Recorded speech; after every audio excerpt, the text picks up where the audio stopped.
नाही, आम्ही आयुक्तांना विनंती केली होती की 10वी-12वीच्या परीक्षा आहेत, त्याचबरोबर आज या लोकांवरती ज्यांनी खोटे कागदपत्र बनवले, ज्यांनी पेपर्स फॉर्जरी केले, ज्यांनी खोटे डॉक्युमेंट्स केले, त्यांच्यावर कुठलीही कारवाई होत नाही, तर त्यांच्यावर देखील कारवाई करण्यासाठी आयुक्तांना आम्ही विनंती केलेली आहे. तसं पत्र आयुक्त मॅडम पोलीस कमिशनर साहेबांना देणार आहेत की याच्यात जे जे वास्तुविशारदांचे पण सह्या आहेत, जे आर्किटेक्ट आहेत त्यांच्या देखील सह्या आहेत, खोटे डॉक्युमेंट्स आहेत, स्टॅम्प वापरलेले आहेत महापालिकेचे, त्यांच्यावर देखील कारवाई व्हावी. परंतु या बिल्डिंग्सवर कुठेही कारवाई होऊ नये याच्यासाठी आम्ही आयुक्तांना विनंती केलेली आहे. आणि जर फोर्सफुली कुठली कारवाई करायला गेली तर शिवसेना तिथे खंबीरपणे या नागरिकांच्या पाठीशी उभं राहील.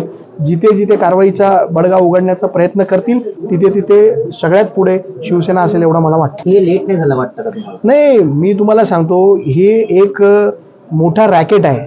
हे मोठं, याच्यामध्ये मोठे राजकीय लोकांचा पण वरदास्त आहे. याच्यामध्ये ज्या ज्या लोकांनी याच्यामध्ये खोटे पेपर्स बनवणे, स्टॅम्प बनवणे, खोटी कारवाई करणे, या सर्व लोकांना आरोपी केले पाहिजेत अशी मी मुख्यमंत्री साहेबांना देखील विनंती करणार आहे.